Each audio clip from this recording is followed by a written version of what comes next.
Hey crew, welcome back to another episode of the Unapologetically Kettlebell WOD podcast. Outside again, you can see the snow's still here. We actually got probably in the last week, probably almost 8 inches, but it's all melted again. So I didn't even have to shovel, which is awesome. But we're here for the redux of 18.4, which I'm gonna call Quattro. I think they did a really good job in some scaling stuff.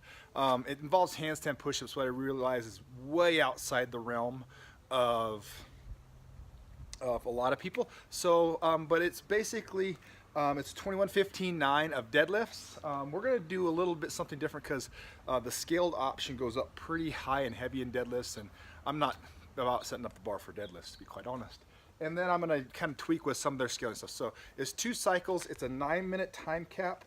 I think this time cap for our purposes, just because of some of the unilateral stuff, might need to be maybe given another 50%. So I give yourself a 15-minute time cap. I'll check the writing up for that. But we're gonna go 22, 16, 10 with the deadlifts. So split it in half, so 11, 8, and then 5. Sprinter stance deadlifts. You're gonna start with the lower one because they go 225 and 315. So we're gonna go a pair of 24s and a pair of 32s. You could reasonably probably go up to even a pair of 48s if you're strong enough. But sprinter stance deadlift, so you've seen it plenty of times, right? So here and here. All right, simple stuff. So I'm gonna do 22 or 11 by 11. And then I'm gonna do hand release push-ups for an equal amount. This is from their exact scaling. So just hand release, right? Pretty simple stuff.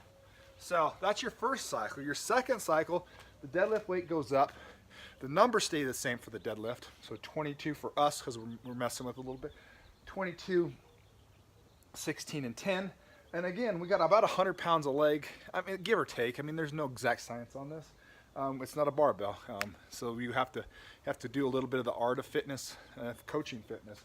So I feel like we're close to equitable. So when we have our 24s, we have 106 pounds. When we have our 32s, we got 140 pounds, roughly a leg, at least the leg that's doing dominant work. And this time, in between each set, so in between each set of your deadlifts, in between the 22 and the 16, and in between the 16 and the 10, and then finish after the 10, you're just gonna do 5 L walks. So, as such,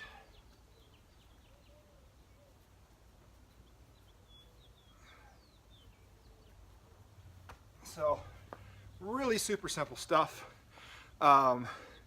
Again, I think the time cap for us, just because of the unilateral component, probably needs to be 15 minutes versus 9, because you can mash out those bilateral deadlifts quite a bit faster than the sprinter stance. And I think we got a good pressing piece, because theirs was handstand push-ups and handstand walks. So we're doing hand release push-ups, which is part of the WOD scaling, and L walk. So you do 5 L walks in between each set of those deadlifts. Talk to you soon. Hopefully you love this. I can't wait. I have not tried this out yet, so I can't wait to tell you about it next week. Talk to you soon.